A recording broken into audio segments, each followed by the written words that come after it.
Good morning সকল স্টুডেন্টসকে। আশা করি তোমরা সবাই খুব ভালো আছো। আমিও ভালো আছি।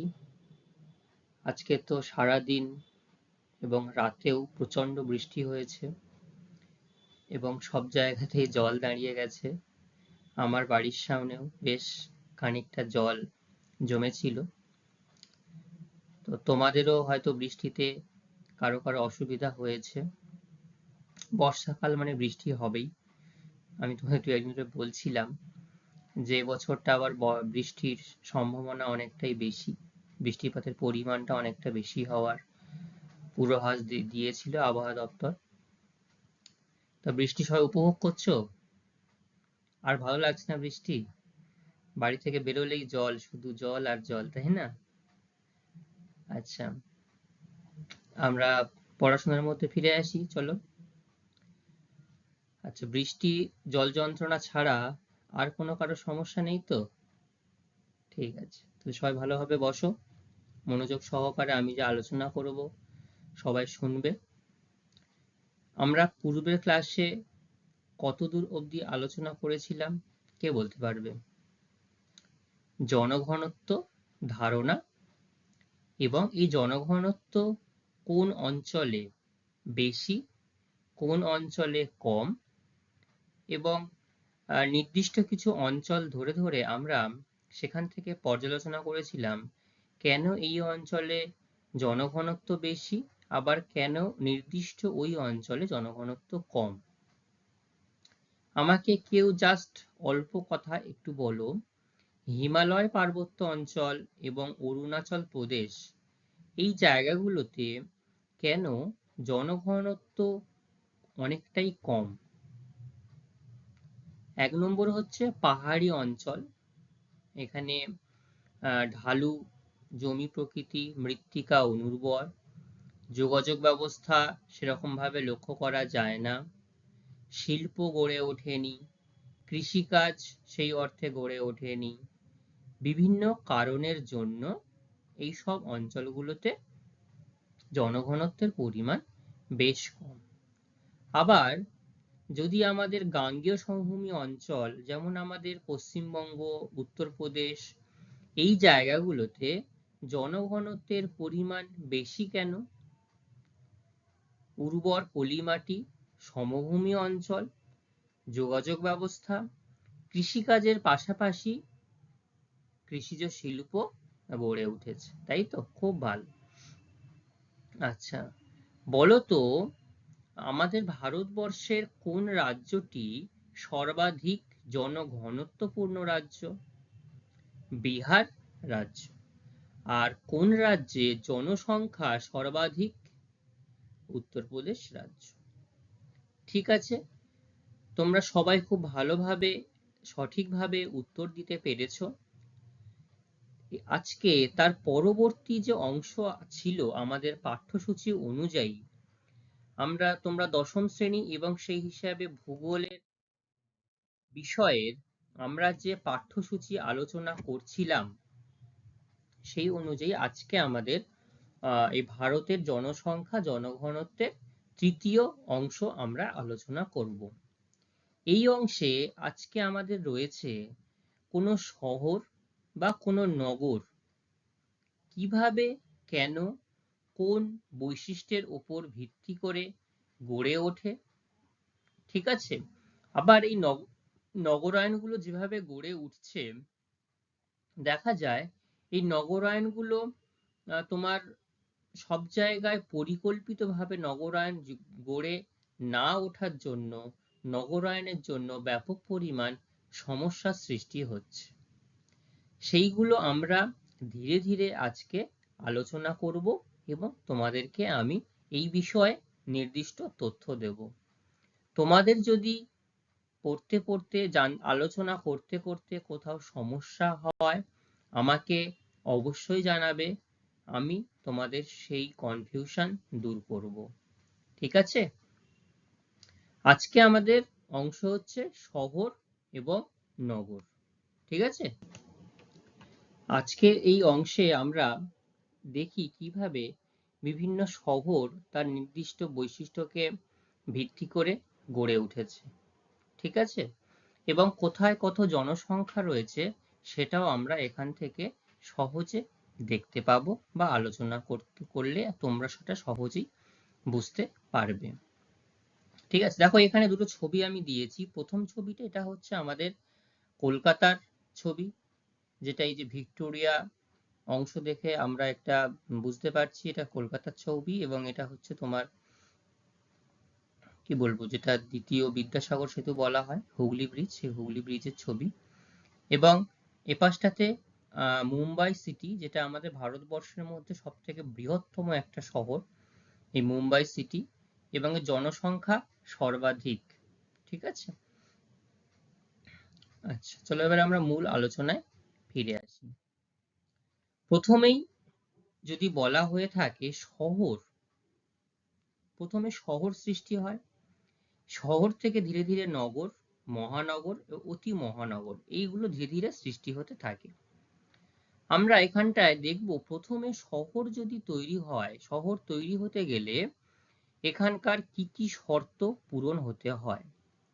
প্রথমে হচ্ছে 1971 সাল অনুযায়ী কি কি শর্ত থাকতে হবে, মোট জনসংখ্যা ন্যূনতম হতে হবে 5,000 জন। ঠিক আছে, আচ্ছা 5,000 জন যেমন জনসংখ্যা হতে হবে, আবার এখানে জনঘনত্ব প্রতি বর্গ কিমিতে ন্যূনতম 400 জন হবে। তাহলে 1 নম্বর শর্ত গেল, মোট জনসংখ্যা কত, 5,000 জন হতে হবে। 2 নম্বর শর্ত অনুযায়ী জনঘনত্ব প্রতি বর্গ কিমিতে হবে ন্যূনতম 400 জন, এবং এই অঞ্চলের পুরুষ কর্মী জনসংখ্যার ন্যূনতম 75% অকৃষিকাজে নিযুক্ত থাকবে। বোঝা গেল কি বললাম? 3 নম্বর পয়েন্ট যেটা বললাম, এই অঞ্চলের 75% পুরুষ কর্মী অকৃষিকাজে, অর্থাৎ যদি 25% মানুষ কৃষিকাজ করে তো ঠিক আছে, কিন্তু অর্ধেকের বেশি মানুষ কৃষিকাজ ছাড়া বিভিন্ন শিল্প কলকারখানা, বিভিন্ন অফিস কাছারি যেগুলো রয়েছে সরকারি বেসরকারি দপ্তর, সেখানে তাদেরকে কাজ করতে হবে। এটা 1 নম্বর পয়েন্টের কিছু অংশ। 2 নম্বর অংশ অনুযায়ী কি বলছে এখানে, প্রশাসনিক বিভিন্ন কাজকর্ম,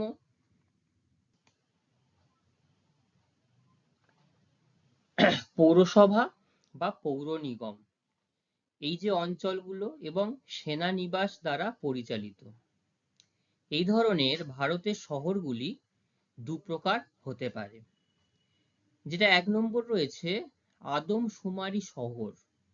সে আদমশুমারি শহরটা কি বলা হচ্ছে, দেখো আমরা এখানে প্রথম অংশে যে 3টি শর্তর কথা বলেছি, অর্থাৎ 5,000 জন জনসংখ্যা, 400 জন প্রতি বর্গ কিমিতে, এবং পুরুষ কর্মী 75% অকৃষিকাজে নিযুক্ত, এই যে 3টি শর্ত যদি পূরণ করা হয় এবং গ্রাম পঞ্চায়েতের অধীনস্থ এই এলাকাকে আমরা বলবো সেন্সাস টাউন। বোঝা গেল? আর বিধিবদ্ধ শহর হিসাবে যদি এই যে ক ধারার প্রথমে কয়ের যে 3টি শর্ত, এই 3টি শর্ত পূরণ না করেও যদি ক্ষয়ের জন্য প্রশাসনিক বিভিন্ন এলাকা বা অঞ্চল, এদেরকে একত্রে আমরা বলবো স্ট্যাটুটারি টাউন বলা হবে। ঠিক আছে, বিধিবদ্ধ শহর তাহলে কি বলা হচ্ছে, প্রথম 3টি শর্ত যদি পূরণ নাও করতে পারে, কিন্তু পৌরসভা বা পৌর নিগম বা সেনানিবাস দ্বারা অঞ্চল থাকলে তাকে আমরা বলবো স্ট্যাটুটারি টাউন। বোঝা গেল? আচ্ছা দেখো এইখানটা একটা তথ্য আমি তোমাদেরকে দিচ্ছি, আর নিচের ছবিটা দেখো, এটা হাওড়া শহরের একটা ছবি, মানে কলকাতা থেকে হাওড়ার দিকে যাওয়ার হাওড়া ব্রিজ দেখা যাচ্ছে। এই ছবিটা আমি তোমাদের সামনে শেয়ার করেছি। এখানটায় কয়েকটি তথ্য হচ্ছে, 2011 সাল অনুযায়ী ভারতবর্ষের শহরের সংখ্যা প্রায় 7,935টি। এই যে শহরের কথা বলা হয়েছে, এখানকার জনসংখ্যা উল্লেখ করছে 1 লক্ষের কম। কত বলা হলো? 1 লক্ষের কম। উদাহরণ হিসাবে আমরা পশ্চিমবঙ্গের হলদিয়াকে বলতে পারি। নগর কটি নগর রয়েছে? 468টি নগর রয়েছে। এখানে জনসংখ্যা কত হবে? 1 লক্ষ থেকে 10 লক্ষের কম, অর্থাৎ 1 লক্ষের বেশি হবে কিন্তু 10 লক্ষের কম হবে। এদেরকে আমরা বলবো নগর। উদাহরণস্বরূপ আমরা বলতে পারি হাওড়া। ঠিক আছে। মহানগর, মহানগর রয়েছে 53টি, যেখানে জনসংখ্যা হবে 10 লক্ষের বেশি কিন্তু 50 লক্ষের কম। এই রকম শহর রয়েছে ভারতবর্ষে 53টি, এদেরকে বলা হয় মহানগর। উদাহরণস্বরূপ আমরা আসানসোল বলতে পারি। অতি মহানগর অর্থাৎ যেখানকার জনসংখ্যা 50 লক্ষেরও বেশি, প্রায় 1 কোটির কাছাকাছি বা 1 কোটিরও বেশি, এরকম অতি মহানগর রয়েছে 8টি। তার মধ্যে উদাহরণস্বরূপ আমরা বলতে পারি কলকাতা। এই পর্যন্ত বোঝা গেল? হ্যাঁ, এই তথ্যটা তোমরা খুব ভালোভাবে নোট ডাউন করে নাও, যাতে তোমাদের পরবর্তীতে কাজে লাগে যে কটি শহর, কটি নগর, কটি মহানগর এবং অতি মহানগর আমাদের ভারতবর্ষে রয়েছে। ঠিক আছে। নগরায়ন, এই যে নগরায়ন, শহর থেকে নগরায়ন বা গ্রাম থেকে নগরায়ন, এটা কিভাবে হচ্ছে? বলা হচ্ছে এই যে নগর অর্থাৎ আরবান, ঠিক আছে, এই শব্দটি এসছে লাতিন শব্দ অরবিস থেকে। কি শব্দ? অরবিস থেকে। নগরায়ন হলো এমন একটি প্রক্রিয়া যার মাধ্যমে গ্রামাঞ্চল ধীরে ধীরে শহরে পরিণত হবে। অর্থাৎ দেখা গেল কম উন্নত অঞ্চল বেশি উন্নত অঞ্চলে পরিণত হবে, অর্থাৎ গ্রাম থেকে শহরে ধীরে ধীরে পরিণত হবে, এবং যেখানে আধুনিক জীবনযাত্রা জটিল ও সরল উভয়ভাবেই জীবনে চলার পথ সৃষ্টি করবে। এটাই হচ্ছে নগর এবং নগরায়নের মূল শর্ত। ঠিক আছে। অর্থাৎ শহর থেকে নগর হবে এবং আধুনিক জীবনযাত্রা সেখানে গড়ে উঠবে এবং জীবনে চলার পথ সৃষ্টি করবে। এটা হচ্ছে নগরের প্রাথমিক ধারণা। আর ভারতে নগরায়ন বলা হচ্ছে, ভারতবর্ষে নগরায়নের এক সুদীর্ঘ ইতিহাস রয়েছে। সেটা কেমন? আমাদের দেশে খ্রিস্টপূর্ব 300 বছর আগে থেকেই এই নগরায়নের প্রক্রিয়া শুরু হয়েছে। তবে ভারতবর্ষে স্বাধীনতা লাভ পাওয়ার পর, কত সালে স্বাধীনতা লাভ পেয়েছে? 1947 সালে। এই স্বাধীনতা লাভের পর নগরায়নের অত্যন্ত দ্রুত গতিতে বৃদ্ধি পেয়েছে। এখন বর্তমানে ভারতবর্ষে নগরায়নের হার প্রায় 30%, যেটা 2011 খ্রিস্টাব্দের পরিসংখ্যান অনুযায়ী আমরা বলতে পারি। এখানে দেখো, আমি একটা ম্যাপের মাধ্যমে তোমাদেরকে ইন্ডিয়ান মেগা সিটিস কিছু তোমাদেরকে আমি শেয়ার করছি। যেটা দেখো এখানটাতে নিউ দিল্লি, ঠিক আছে, নিউ দিল্লি একটা উল্লেখযোগ্য যে শহর, সেই শহরগুলো আমি তোমাদেরকে এখানে দেখাবো। প্রথমে যেটা হচ্ছে, দেখো প্রথমে দেখাচ্ছে দিল্লি। এই গেল দিল্লি, একটা উল্লেখযোগ্য শহর ভারতবর্ষের, যেটা ভারতবর্ষের রাজধানী। কলকাতা, দেখো এই হচ্ছে কলকাতা। তারপর হায়দ্রাবাদ একটা উল্লেখযোগ্য, চেন্নাই, বেঙ্গালোর, মুম্বাই সব থেকে বড় শহর আমরা বলতে পারি, এবং ভবিষ্যতের একটা অন্যতম শহর যেটা মহানগরে পরিণত হতে পারে সেটা হচ্ছে আমেদাবাদ। ঠিক আছে, এইগুলো আমরা বলতে পারি। আচ্ছা, এবার দেখো এই অংশে আমরা এই ভারতীয় নগরায়নের কয়েকটি তথ্য সম্পর্কে একটু আলোচনা করব। কি তথ্য আছে সেখানে? বলা হচ্ছে যে ভারতবর্ষের মোট যা জনসংখ্যা রয়েছে, কত জনসংখ্যা রয়েছে বর্তমানে বলো? 141 কোটির বেশি। তো এই 141 কোটি জনসংখ্যার 32% মানুষ বর্তমানে শহরে বসবাস করে। ঠিক আছে। আদমশুমারি অনুসারে যে স্থানের পুরুষ, যেটা এটা আগে শুরুতে একবার বলেছি আমি, তো আরেকবার বলছি, যে স্থানের পুরুষ এবং অধিবাসীদের পুরুষ অধিবাসীদের 75% অধিক কৃষি ছাড়া অন্যান্য জীবিকার উপর নির্ভর করবে। জনঘনত্ব হবে কমপক্ষে 400 জন প্রতি বর্গ কিমিতে এবং 5000 জনের অধিক লোক বসবাস করবে। এই এলাকাটি পৌর এলাকা হলে তাকে আমরা শহর বলবো। ঠিক আছে? আচ্ছা, শহর থেকে নগর কিভাবে হচ্ছে? এই শহর যখন ধীরে ধীরে বড় হয়ে যাবে, তার জনসংখ্যা যখন 1 লক্ষ বা তার বেশি কিন্তু 10 লক্ষের কম হবে, তাকে বলা হচ্ছে নগর। ঠিক আছে? আর এরপরে 1 কোটির বেশি জনসংখ্যা শহর যদি হয়, 1 কোটির বেশি, সেগুলোকে বলা হচ্ছে মেগা সিটি। ভারতে বর্তমানে মেগা সিটির সংখ্যা 3টি: মুম্বাই, দিল্লি আর কলকাতা। এই 3টি মেগা সিটির মধ্যে, অর্থাৎ মুম্বাই, দিল্লি, কলকাতার মধ্যে মুম্বাই হচ্ছে ভারতবর্ষের বৃহত্তম মহানগর ও মেগা সিটি।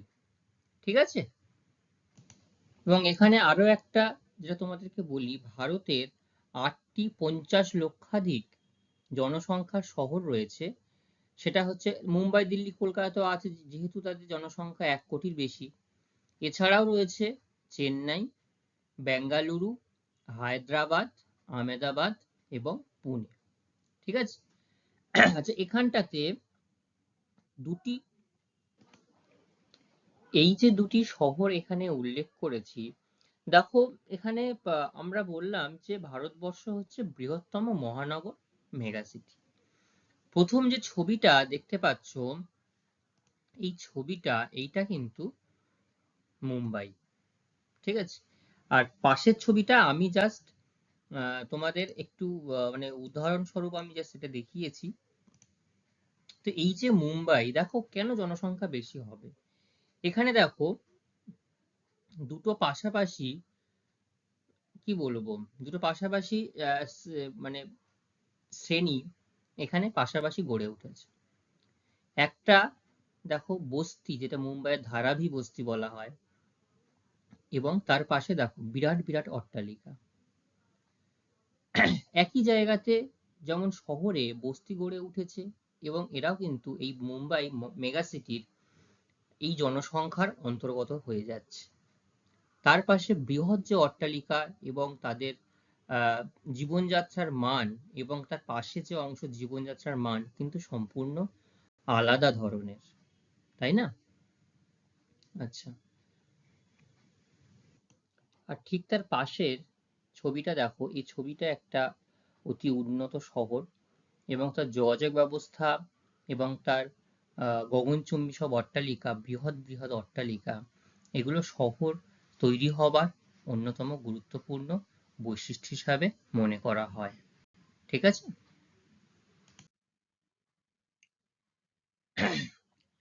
শহর এবং নগর গড়ে ওঠার প্রধান প্রধান কারণগুলি কি কি, যে কোন কোন কারণগুলো ওপর ভিত্তি করে শহর নগর গড়ে উঠবে। তো শহর নগর গড়ে উঠতে গেলে 3টি কারণে গড়ে উঠতে পারে। অর্থনৈতিক কারণ হতে পারে, সামাজিক কারণ হতে পারে, আর সাংস্কৃতিক কারণ হতে পারে। তো এইখানটাতে আমরা অর্থনৈতিক কারণ সম্পর্কে প্রথমে আলোচনা করব। একটা হচ্ছে অর্থনৈতিক কারণের প্রাথমিক উপাদান। সেটা কি কি রয়েছে?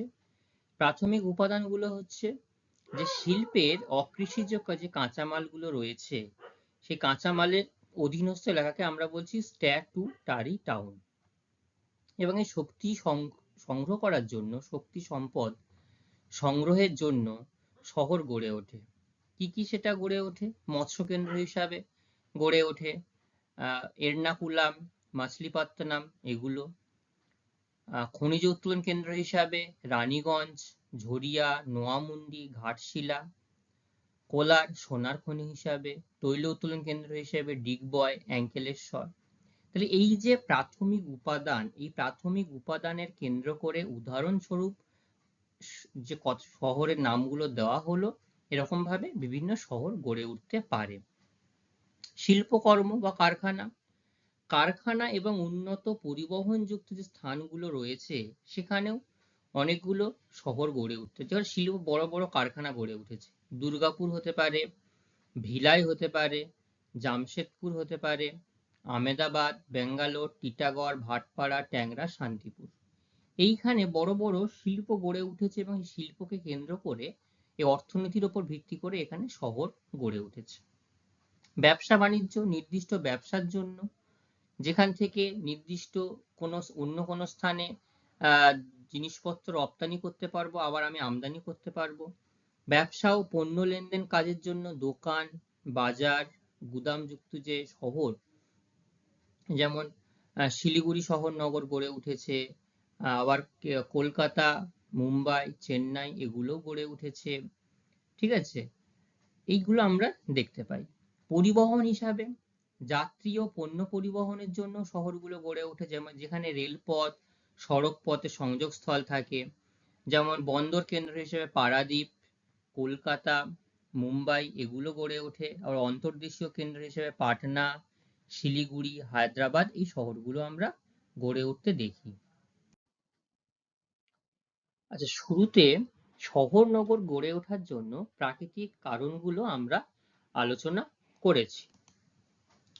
তো প্রাকৃতিক কারণ ছাড়াও রাজনৈতিক কারণ এবং সাংস্কৃতিক কারণ, দুটি কারণেই কিন্তু বিভিন্ন জায়গায় শহর গড়ে উঠতে পারে। এবং স্বাধীনতার পর থেকে এই প্রশাসনিক বিভিন্ন কাজকর্মের জন্য বা সাংস্কৃতিক কারণের জন্য শহর যেমন গড়ে উঠেছে, আবার আগামী দিনেও এরকম ভাবে শহর গড়ে উঠতে পারে। নতুন নতুন শহর গড়ে উঠতে পারে এখন, বা যে শহরগুলো রয়েছে সেগুলো মহানগরে পরিণত হতে পারে। তো প্রশাসনিক হিসাবে কি কিভাবে ঘটে? সরকারি প্রশাসনিক কাজ করতে করতে বিভিন্ন জায়গায় শহর গড়ে উঠেছে। জাতীয় কেন্দ্রীয় রাজধানী রূপে নতুন দিল্লি গড়ে উঠেছে যেমন, আবার আঞ্চলিক প্রাদেশিক রাজধানী রূপে মুম্বাই, কলকাতা, ভুবনেশ্বর গড়ে উঠেছে। স্থানীয় প্রশাসনিক কেন্দ্র হিসেবে জেলা সদর রূপে আমরা মেদিনীপুর এবং বর্ধমান শহরকেও গড়ে উঠতে দেখেছি। ঠিক আছে। আচ্ছা, সামরিক কাজকর্ম কি? সামরিক কাজকর্ম, সামরিক মানে কি? সেনা প্রশিক্ষণ বা সেনা যেখানে ছাউনি গড়ে ওঠে এরকম ভাবে। তো সেনা প্রশিক্ষণ রক্ষণাবেক্ষণ করার জন্য শহর গড়ে ওঠে। দুর্গ শহর চিতোর হতে পারে, গোয়ালিয়র, জয়সালমীর এবং উদয়পুর। আবার সামরিক প্রশিক্ষণ কেন্দ্র হিসেবে দেরাদুন, পুনে, আম্বালা, রায়গড়, পাঠানকোট এগুলো আমরা বলতে পারি।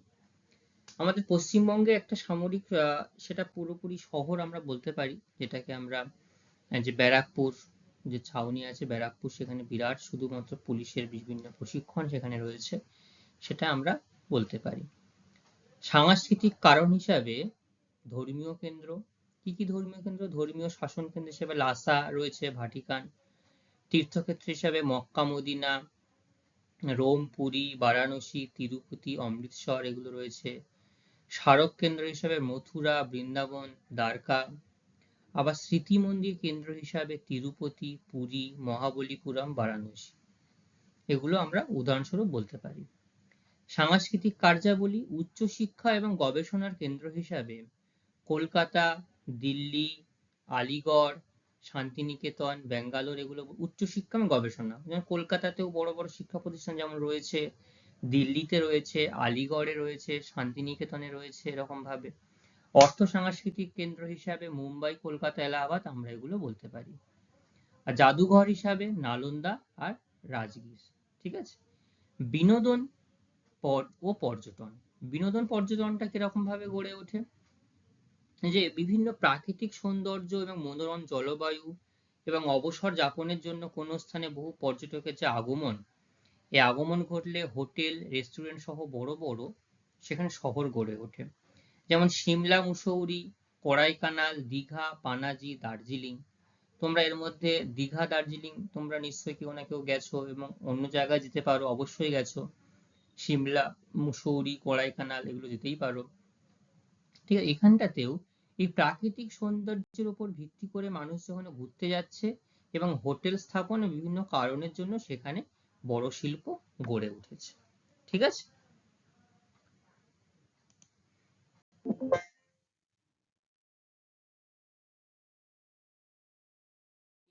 বিভিন্ন জায়গায় শহরগুলো দিনকে দিন গড়ে উঠছে বা গড়ে উঠেছে এবং আগামী দিনেও গড়ে উঠবে, কিন্তু এই শহর গড়ে ওঠার যেমন ব্যাপক সুবিধা রয়েছে যে আমরা আধুনিক জীবনযাত্রায় আমরা আমাদের জীবনকে উন্নত লাভ করার জন্য এগিয়ে নিয়ে যাচ্ছি, আমরা বিভিন্ন সুযোগ সুবিধা ভোগ করছি, এবং এই সবকিছুর পাশাপাশি এর অনেক রকম সমস্যা লক্ষ্য করা যায়। সেই সমস্যাগুলো ধীরে ধীরে জানবো।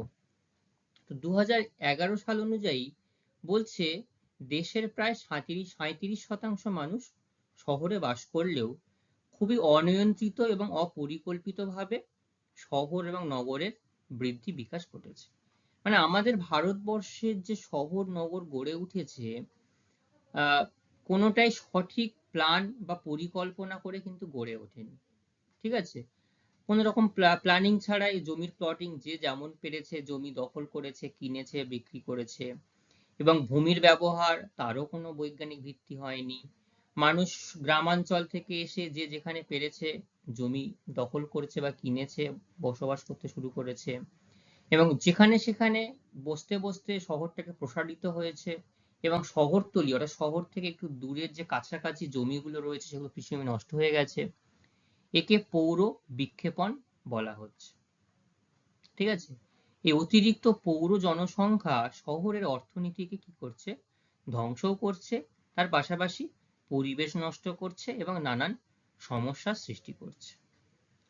শহরের সংখ্যা হিসাবে কি বলা যাচ্ছে যে বিগত 100 বছরে ভারতে মোট শহরের সংখ্যা প্রায় 10 গুণ বৃদ্ধি পেয়েছে। 827 থেকে শহর বেড়ে হয়েছে 7,935টি। সেখানে 1991 সালে শহরের সংখ্যা ছিল 2,774টি। ঠিক আছে, এবং 1931 সালে শহরের সংখ্যা সবচেয়ে কম ছিল, মাত্র 123টি বৃদ্ধি পেয়েছিল। শহুরে মোট জনসংখ্যা কি কি ছিল? 1901 সাল থেকে 2011 সালের মধ্যে শহুরে জনসংখ্যার প্রায় 13.62 গুণ বৃদ্ধি পেয়ে 37.71 কোটি হয়েছে। ঠিক আছে, এই 2011 সালে পৌর জনসংখ্যা সবচেয়ে বেশি 9 কোটি এবং 1911 সালে সবচেয়ে কম 90,000 বৃদ্ধি পেয়েছিল। তাহলে এইটুকু অংশ তোমরা বুঝতে পারলে যে নগরায়নের এই শহরের সংখ্যা, শহরের মোট সংখ্যা, অপরিকল্পিত নগরায়ন। দেখো হঠাৎ করে শহর ছিল, হঠাৎ করে বৃদ্ধি পেয়ে গেল, এরকমের জন্য সমস্যা সৃষ্টি হতে পারে বা হয়। এরপরে রয়েছে মানুষের শহরমুখী প্রবণতা। ঠিক আছে, ভারতের বিপুল সংখ্যক মানুষ কি করে, গ্রাম থেকে শহর বা ছোট শহর থেকে বড় শহরে নিজেরা চলে যায়। তো প্রথমেই যেটা রয়েছে গ্রাম থেকে শহর, দ্বিতীয় শহর থেকে শহর। গ্রাম থেকে শহরে কি করছে, ভারতের প্রায় 60% মানুষ গ্রাম থেকে শহরে চলে যায়। কিসের জন্য চলে যাচ্ছে? মূলত হচ্ছে জীবিকা নির্বাহ, জীবিকা অর্জনের সুযোগ। গ্রামের মধ্যে অল্প মজুরি, জীবিকা অর্জনের সুযোগ খুবই কম, দারিদ্রতা লক্ষ্য করা যায়, মজুরিও কম, ছদ্ম বেকারত্ব, এই সবের জন্য তারা গ্রাম থেকে শহরে চলে আসে। আবার যারা একটু শিক্ষা স্বাস্থ্যের দিক থেকে একটু ভালো পরিষেবা পাওয়ার চেষ্টা করে, তারাও শিক্ষা, স্বাস্থ্য, ব্যবসা বাণিজ্য, অফিস আদালত, ব্যাংক এসবের জন্য গ্রাম থেকে তারা শহরে চলে যায়। আবার বিবাহ সূত্রে বা বিবাহের কারণে বা বিভিন্ন গ্রামে অশান্তিমূলক কারণে, গ্রামের মানে যেহেতু অনুন্নয়ন গ্রামে খুব একটা হয়, উন্নত খুব একটা হয় না, উন্নয়নের মাত্রা বেশি থাকে, তার জন্য গ্রাম থেকে মানুষ শহরে চলে আসে। ঠিক আছে, এরপরে আছে শহর থেকে শহর। ভারতে 10% মানুষ ছোট শহর থেকে বড় শহরে যায়। কারণ এক শহরের তুলনায় অন্য শহরে কি কি কারণে যায়? একটা নির্দিষ্ট শহরে তো মানুষ বসবাস করছে, তাছাড়াও মানুষ কেন অন্য শহরে যাবে? তার কারণ হচ্ছে বেশি আয়ের সুযোগ। অর্থাৎ যে ছোট শহরটা রয়েছে, সেই ছোট শহরে কম আয় হচ্ছে, বড় শহরে গেলে আরো বেশি আয়ের জন্য সেখানে চলে যাচ্ছে, সুবিধাজনক শর্তে বসবাসের সুযোগ পাচ্ছে, সঞ্চয় ও বিনিয়োগের বেশি সুযোগ পাচ্ছে, এবং উচ্চশিক্ষা লাভ করতে পারছে। এর জন্য মানুষ শহর থেকে শহর বা অন্যান্য অংশে চলে যাচ্ছে। বোঝা গেল তাহলে গ্রাম থেকে শহর। দেখো তোমাদের মধ্যে অনেকেও বা আমিও যেমন গ্রাম থেকে নির্দিষ্ট কিছু উদ্দেশ্য আছে, উদ্দেশ্য পরিপূরণের জন্য কিন্তু আমরা আজকে গ্রাম থেকে শহরে চলে আসছি। আবার কেউ কেউ ধরো কলকাতা থেকে দূরবর্তী ছোট ছোট শহর রয়েছে, যদি আমরা বলতে পারি বর্ধমানের কথা, বা যদি এই হুগলির যে কিছু কিছু অংশ শহর লাগোয়া, তারা সেইখান থেকে তারা নির্দিষ্ট কর্মসংস্থানের জন্য সেই অংশ ত্যাগ করে তারা কিন্তু কলকাতায় এসে বসবাস করছে নির্দিষ্ট কর্মসংস্থানের উদ্দেশ্যে, তাই না? দেখবে তোমাদেরও চেনা পরিচিত অনেক লোক এরকম ভাবে নির্দিষ্ট জায়গা থেকে চাকরি পেলো, সরকারি চাকরি পেলো, বা একটা প্রাইভেট সেক্টরে খুব ভালো মানের চাকরি পেলো, তারা কিন্তু তখন তারা জায়গা পরিবর্তন করে। বোঝা গেল তো এই অংশটুকু? এরপরে পরিকাঠামোগত সমস্যা, যেটা হচ্ছে মূল সমস্যা। এই শহর গড়ে ওঠার ক্ষেত্রে বা শহর গড়ে তুলতে তুলতে যে সমস্যাগুলো মূলত লক্ষ্য করা যায়, সেগুলো হচ্ছে সেগুলো কি আবাসন সমস্যা। তাহলে যখন গ্রাম থেকে মানুষ শহরের দিকে চলে আসছে, তখন তার একটা বসবাসের বাসস্থান দরকার, তাই তো? তাহলে বড় বড় শহরে কি হচ্ছে, স্থানাভাব রয়েছে, নির্মাণ সামগ্রীর মূল্য বৃদ্ধি, অর্থসংস্থানের অভাব, স্বল্প উপার্জনের জন্য বিপুল জনসংখ্যা কি করছে, বাড়ি ঘরের প্রসার ঘটছে না, থাকার জায়গার অভাব হচ্ছে, এরকম এর ফলে কি হচ্ছে, বস্তি এবং দখলদারি সমস্যা লক্ষ্য করা যাচ্ছে। এই যে আমি তোমাদের একটু আগে মুম্বাই শহরটাকে দেখাচ্ছিলাম, একধারে বস্তি হয়ে রয়েছে আর ঠিক তার পাশে আকাশ ছোঁয়া অট্টালিকা বড় বড় লক্ষ্য করা যাচ্ছে। কেন বলতো? কারণ মানুষ উচ্চ আশার জন্য, উচ্চাকাঙ্ক্ষার জন্য সেরা তারা ছোট ছোট অংশ থেকে, গ্রাম থেকে সেরা মুম্বাইতে গেছে।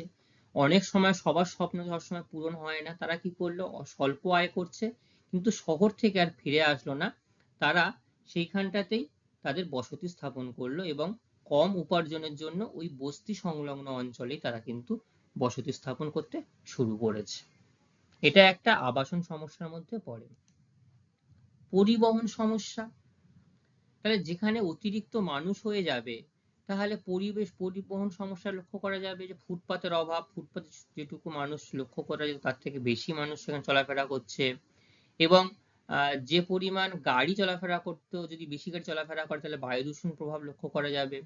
তো এরকম ভাবে পরিবহন সমস্যাও কিন্তু ব্যাপকভাবে মানুষের মধ্যে লক্ষ্য করা যায়। ঠিক আছে? স্বাস্থ্য সমস্যা তোমরা নিজেরাই বলো যে কি কি স্বাস্থ্য সমস্যা হতে পারে। অতিরিক্ত মানুষ হয়ে গেলে পরিষেবা দেওয়া যায় না, একদম ঠিক। তারপরে রয়েছে অতিরিক্ত যানবাহন, কলকারখানার ধোঁয়া, তাই তো, নিজেদের গাড়ির ধোঁয়া, ধূলিকণা এবং অস্বাস্থ্যকর পরিবেশ। এই যে বস্তিগুলো, আমি খারাপ মাইন্ডে বলছি না, কিন্তু অ্যাকচুয়ালি তো বস্তিগুলো যে যে স্বাভাবিক বা যে স্বাস্থ্যসম্মত ভাবে থাকা উচিত সেটা কি থাকে? থাকে না। খুব ঘিঞ্জি পরিবেশ, বাড়ির সামনে দিয়ে নর্দমা, একদম বেরোলেই নর্দমা, সঙ্গে সঙ্গে নোংরা গন্ধ, একটা ঘরের মধ্যে গাদাগাদি ভাবে বসবাস করছে। তাহলে এইরকম কারণে কি হচ্ছে, মানুষের শ্বাসকষ্টজনিত রোগ বা অন্যান্য বিভিন্ন রোগ হচ্ছে। তাহলে হাসপাতালগুলো এই যে অতিরিক্ত মানুষের চাপ, তারা সেগুলো বহন করতে পারছে না।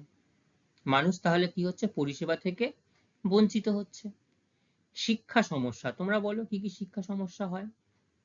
যখন একটা জায়গাতে যে পরিমাণ সংখ্যক সিট রয়েছে, নির্দিষ্ট করে রয়েছে, তার থেকে যদি বেশি সংখ্যক ছাত্র বা ছাত্রী সেখানে আবেদন করে, তাহলে সেখানে কি তারা সেই জায়গাগুলোকে তারা অ্যাপ্লাই করতে পারছে, বা সেখানে কি তারা চান্স পাচ্ছে? পারছে না। এবং দেখা গেল শহরের যে একটা নির্দিষ্ট জীবনযাত্রায় এখন স্কুলগুলো, কলেজগুলো যে পরিমাণে ফিস নেওয়া হয়, বা বেসরকারি স্কুলগুলো ফিস নিচ্ছে, সবার পক্ষে সেটা দেওয়া সম্ভবপর হয় না। তাহলে একটা প্রান্তিক শ্রেণীর মানুষ কিন্তু অনেক সময় অশিক্ষার মধ্যেই এবং নিরক্ষরতার মধ্যে থেকে যাচ্ছে। বিদ্যুৎ সমস্যা, এটাকে আর বলতে হবে আমাকে নতুন করে? ব্যাপক চাহিদা থাকার জন্য কি হচ্ছে, গরমকালে তোমরা বুঝতে পারো অর্ধেক সময় বিদ্যুৎ থাকছে না, বিদ্যুতের ঘাটতি লক্ষ্য করা যাচ্ছে। এবং বিদ্যুতের ঘাটতি হলে কি হবে, ঘন ঘন লোডশেডিং লক্ষ্য করা যায়। জল নিকাশি সমস্যা, যেটা আমি জাস্ট একটু আগে আলোচনা করছিলাম, দেখবে একটু বর্ষা হলেই, আধা ঘন্টা বা 1 ঘন্টা বর্ষা হলেই চারিদিকে জল জমে রয়েছে, তাই না? এবং তোমাদের বাড়ির সামনেও, এই যে বর্ষাকাল, বাড়ির সামনেও দেখো ব্যাপক পরিমাণ জল জমে রয়েছে।